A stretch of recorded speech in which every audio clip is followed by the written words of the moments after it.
तो hello guys, once again welcome to my YouTube channel C cube science zone two. तो मैं आज आपको बीएससी सेकेंड ईयर जो है हमारी उसकी फिजिक्स का जो टॉपिक करा रहा था, उसमें हमने क्लास 2 में जो देखा था कि कण का सदिश क्या होता है, लंबिक वक्र के निर्देश तंत्र क्या होते हैं, और लंबिक वक्र निर्देश तंत्र के कण के सदिश को हमने ज्ञात किया था। ठीक है, और जो आधार सदिश होता है उसके बारे में हमने देखा था। ठीक है, तो हम आज बात करने वाला आज की क्लास के अंदर क्लास नंबर हमारा जो 3 है। पिछली 2 क्लास हमने पीछे के टॉपिक में डाल दी है, और जिन्होंने यदि क्लास नहीं देखी है तो पीछे पहले क्लास देख लें, उसकी लिंक मैं डिस्क्रिप्शन में डाल दूंगा। ठीक है, या फिर हमारे प्लेलिस्ट बनी है, उस प्लेलिस्ट पर जाकर के आप जो क्लास नंबर फर्स्ट और क्लास नंबर सेकंड है उसके बारे में देख लें, क्योंकि उनको आप देखेंगे तो अच्छे प्रकार से आप समझ पाएंगे क्लास नंबर 3 में हमने क्या करवाया, आपको अच्छी तरह से समझ में आ जाएगा। ठीक है, तो हम बात करने वाले हैं आज क्लास नंबर 3 की। क्लास नंबर 3 में हम बात करने वाले हैं जो हमारे मैथमेटिकल फिजिक्स है, पेपर नंबर 2 है, जो यूनिट उसके यूनिट फर्स्ट की हम बात कर रहे थे।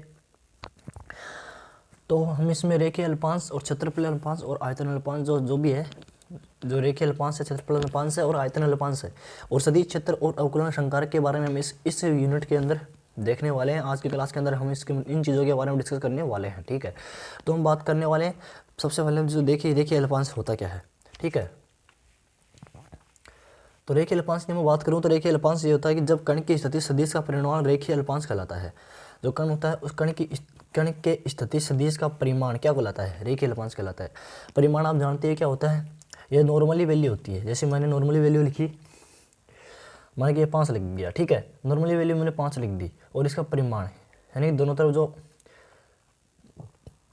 मोड लग रहा है उस क्या कहलाता है, परिमाण होता है। इस परिमाण का होता है जैसे नेगेटिव जो होता है वो क्या होता है, पॉजिटिव हो जाता है। ठीक है, तो इसे बात करें तो हम डीएल क्या होता है, रेखीय अल्पांश है।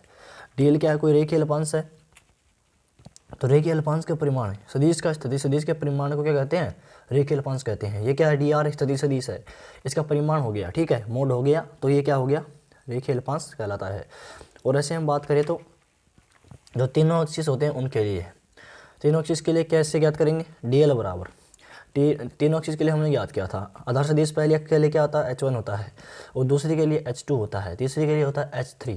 ठीक है, ये होते हैं आधार सदिश। अब देखना डीएल बराबर क्या होता है, H1 DU1 U1 कैप। ठीक है, H2 DU2 E2 cap plus H3 DU3 E3 cap. ये इन चीज़ों के बारे में यदि आप समझ नहीं पा रहे हैं तो हमने पिछली वीडियो को देख लीजिए, उसमें आप अच्छी तरह से समझ पाएंगे, क्योंकि इसमें मैंने अच्छी तरह से समझाई ये कि चीज़ें कैसे आई। ठीक है, तो हमने क्या करना है, अब इसका स्क्वायर करना है, यानी कि जो मोड है इसका मोड करना है, मापांक करना है। तो एक तरफ मापांक करेंगे दूसरे पे स्क्वायर हो जाएगा। ठीक है, तो मोड क्या हो जाएगा, डीएल स्क्वायर। डीएल स्क्वायर होने पर क्या हो जाएगा, H1 का स्क्वायर। जैसे सेम वैल्यू रखनी है ऊपर वाली, बाकी क्या करना है, इसका स्क्वायर करना है। ठीक है, तो H1 का स्क्वायर DU1 का स्क्वायर और E1 का स्क्वायर। इसी प्रकार क्या हो जाएगा, H2 स्क्वायर DU2 स्क्वायर और E2 स्क्वायर। इसी प्रकार हो जाएगा H3 square, sorry H3 square करना था, इधर मैंने क्या नहीं छोड़ा था, ये H3 स्क्वायर DU3 स्क्वायर और E3 स्क्वायर। ठीक है, इस प्रकार हमने देखा। अब क्या करना है, जो इधर DL स्क्वायर है इसको क्या करना है, इसका अंडर रूट लगा देना है, क्योंकि स्क्वायर इधर आएगा तो इनका क्या हो जाएगा, अंडर रूट हो जाएगा। तो देखना under root H1 square DU1 square plus H2 square DU2 square plus H3 square DU3 square. इसको मैंने समीकरण नंबर दे दिया 1, और E1 है जो क्या है, कॉन्स्टेंट ले लिया हमने, क्योंकि ये क्या है, एक आधार से वो एकांक सदिश है। ठीक है, तो वी नो दैट हम जानते हैं कि U1 निर्देशांक पर क्या U1 और U2 जीरो प्राप्त होता है। ये तो हमें पता है कि हम U1 की बात करेंगे तो उस पर U2 और U3 के जो मान होते हैं वो क्या होते हैं, जीरो प्राप्त होते हैं। ठीक है, और U2 की बात करें तो उसमें U1 और U3 प्राप्त होते हैं जीरो, और U3 की बात करें तो उसमें U1 और U2 प्राप्त होते हैं शून्य। ठीक है, तो हम बात कर रहे U1 पर। U1 पर क्या होगा, DU1 DU2 बराबर DU3 क्या हो जाएगा, शून्य प्राप्त होगा। इस जो मान है इस समीकरण नंबर किस में हम पुट कर देंगे, समीकरण नंबर 1 में जो पुट कर देंगे। ठीक है, समीकरण 1 में मान रखने पर, तो देखना DU1 और DU3 की जगह क्या करना, शून्य रखना है। DU1 की जगह शून्य रख दीजिए, टोटल वैल्यू शून्य हो गई, और DU3 की जगह टोटल वैल्यू शून्य हो गई। बच्चा क्या, H स्क्वायर H1 का स्क्वायर और DU2 का स्क्वायर। ठीक है, तो समीकरण 1 में मान रखने पर क्या प्राप्त हुआ, DL1 बच गया, H1 का स्क्वायर और DU1 का स्क्वायर। ठीक है, प्राप्त क्या हुआ, ये अंडर रूट सेम वैल्यू वही है, और जो दो मान थे वो इनको पुट करने पर शून्य प्राप्त हुआ, तो दोनों कैंसिल हो गए, बचा कौन सा, ओनली H1 वाला। तो ये हमने H1 वाला अंडर रूट के अंदर रख दिया है। तो DL1 बराबर क्या हो गया, H1 का स्क्वायर du1 का स्क्वायर, ठीक है। तो अब स्क्वायर से अंडर रूट कैंसिल हो जाएगा, देखिए ये स्क्वायर से अंडर रूट कैंसिल हो गया, ठीक है। तो अब बचा क्या, dl1 बराबर बचा h1 du1, ठीक है, h1 du1, dl2 इसी प्रकार देखना, हमने एक तो प्राप्त कर लिया, dl1 प्राप्त किया, h1 du1 प्राप्त हुआ, ठीक है। इसी प्रकार क्या हो जाएगा, जो दो थे dl2 और dl3 जो रेखीय अल्पांश थे वो भी क्या होंगे, इसी प्रकार सेम होंगे, बस वैल्यू क्या कर देनी है उसकी जगह, बस वैल्यू कर देनी है, h1 की जगह h2 करना है और h2 की जगह h3 करना है, ठीक है। जैसे dl1 बराबर क्या हो जाएगा h1 du1, dl2 बराबर है h2 du2 और dl3 बराबर है h3 du3। इसको हमने समीकरण नंबर 2 कर दिया, ठीक है। समीकरण नंबर फर्स्ट में हमने क्या किया था, dl1 का वैल्यू निकाली थी, ठीक है। फिर हमने जो मान रखा करता उनका मान रख करके dl1 dl2 dl3 की संपूर्ण वैल्यू प्राप्त कर ली है, उसको मैंने समीकरण नंबर कंबाइंड फॉर्म में समीकरण नंबर 2 दे दिया। अब हम बात करने वाले क्षेत्रफल अनुपात होता है वो क्या होता है। क्षेत्रफल अनुपात क्या होता है, जो सरफेस का एलिमेंट्स होते हैं वो क्या होते हैं, सेम उसी प्रकार से आपको पता ही है कि रेखीय अल्पांश तो क्या होता है, किसी एक चीज़ का होता है, या तो लंबाई दी जाएगी या फिर चौड़ाई दी जाएगी, ठीक है। और क्षेत्रफल अल्पांश क्या होते हैं, इनमें क्या होता है, जो रेखीय अल्पांश होते हैं दो, उनको गुणा कर दिया जाता है। जैसे हम किसी चीज़ का क्षेत्रफल ज्ञात करें तो क्या होता है, लंबाई गुणा चौड़ाई होता है। इसी प्रकार क्या होता है, लंबाई भी dl1 है और लंबाई भी क्या होती है, dl1 होती है, ठीक है। तो उनको क्या करना है, दोनों को गुणा करना है, दोनों को मल्टीप्लाई करना है। मल्टीप्लाई करने पर क्या प्राप्त होता है, हमें क्षेत्रफल अल्पांश प्राप्त होता है, सरफेस एलिमेंट प्राप्त होता है। तो देखना इसके डेफिनेशन में क्या है, क्षेत्रफल द्विविमीय होता है, ठीक है। इसकी दिशा भी कितनी होती है, दो विमाई होती है, ठीक है। तो रेखीय अल्पांशों का गुणनफल क्या कहलाता है, क्षेत्रीय अल्पांश कहलाता है। मैंने बताया ना, क्या करना है, दो रेखीय अल्पांशों को आपस में गुणा कर देना है, ठीक, दोनों अल्पांश को मल्टीप्लाई कर देना है, ठीक है।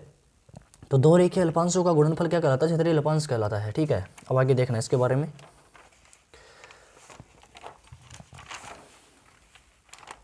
देखिए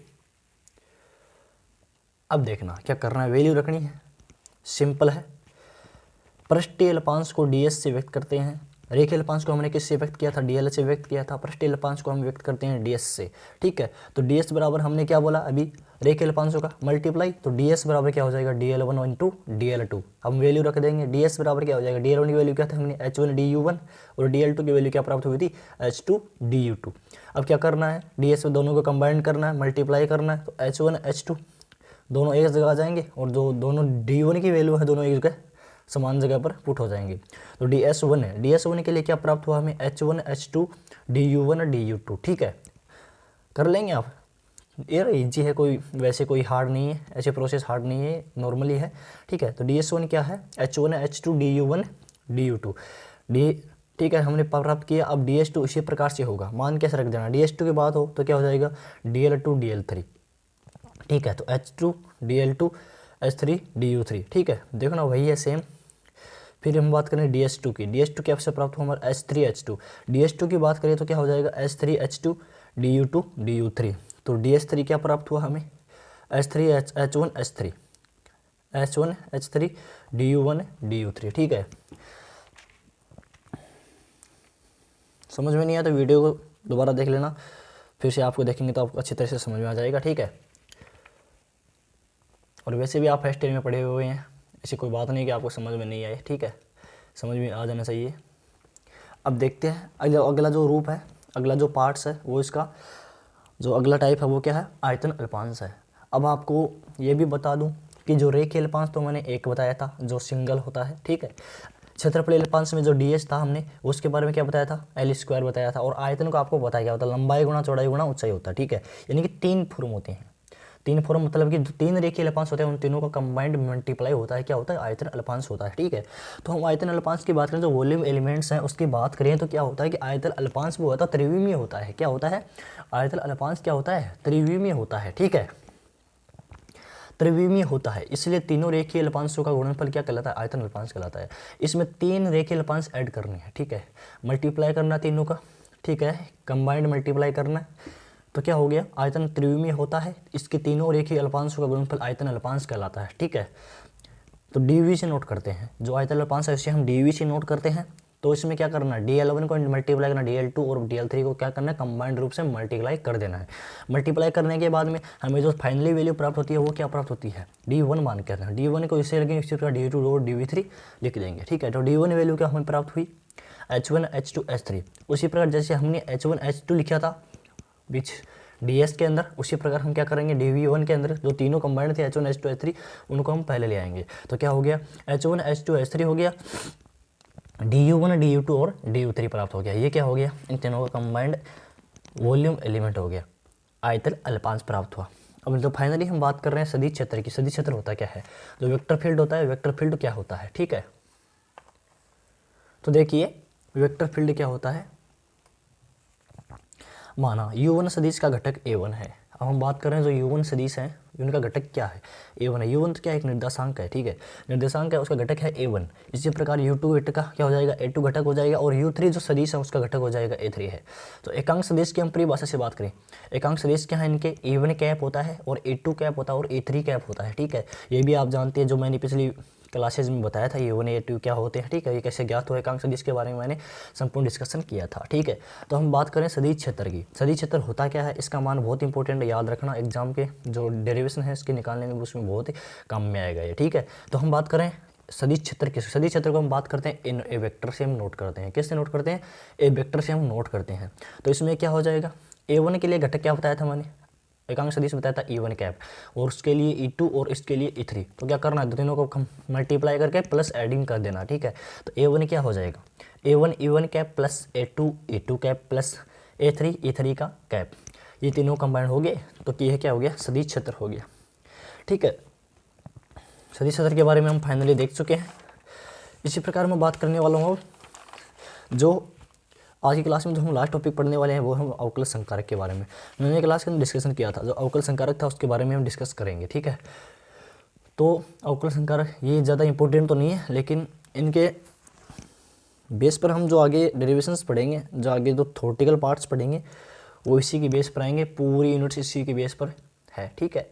क्योंकि पूरी यूनिट्स में डाइवर्जेंस, कर्ल ज्ञात करना होता है और प्रवणता, जो तीनों ये टॉपिक हैं उनसे रिलेटेड डेरिवेशंस आती है एग्जाम के अंदर, चाहे तो डाइवर्जेंस की है, चाहे वो कर्ल की है, या अदिश प्रवणता के बारे में पूछे। अदिश प्रवणता के बारे में पूछेगा तो लिखेगा अदिश प्रवणता की परिभाषित कीजिए, तो उसका अदिश प्रवणता ज्ञात कीजिए, ठीक है। इसी प्रकार कर्ल को परिभाषित कीजिए, कर्ल ज्ञात कीजिए, डाइवर्जेंस को परिभाषित कीजिए, डाइवर्जेंस ज्ञात कीजिए, वो अदिश फलनों का, ठीक है, या सदिश फलनों का अलग अलग होता है। तो हम अवकल संकारक ऑपरेटर देखिए, ऑपरेटर की वैल्यू देखें तो ऑपरेटर हमारे तीन प्रकार से प्राप्त होते हैं। एक तो होता है डाइवर्जेंस होता है, एक होता है कर्ल होता है, और एक होता है अदिश प्रवणता, ठीक है। स्केलर प्रवणता के बारे में बात कर रहे थे हम। तो अदिश प्रवणता क्या होती है, अदिश प्रवणता हमेशा एक क्या होती है, सदिश रहती होती है। अदिश प्रवणता हमेशा सदिश फलनों की ज्ञात की जाती है, अदिश फलनों की ज्ञात की जाती है। बात किसकी आ रही है इसमें, अदिश प्रवणता। अदिश का नाम दिया तो किसकी ज्ञात करेंगे, अदिश फलनों की ज्ञात करेंगे, ठीक है। अदिश का नाम दिया है तो अदिश फलनों की ज्ञात करेंगे, और अदिश प्रवणता हमेशा अदिश फलनों की ज्ञात की जाती है। और हमें प्राप्त कैसी राशि होती है, प्राप्त राशि होती है हमें सदिश, ठीक है। अदिश फलनों की राशि प्रवणता ज्ञात करेंगे और प्राप्त जो राशि होती है वो कैसी प्राप्त होती है हमें, सदिश, ठीक है।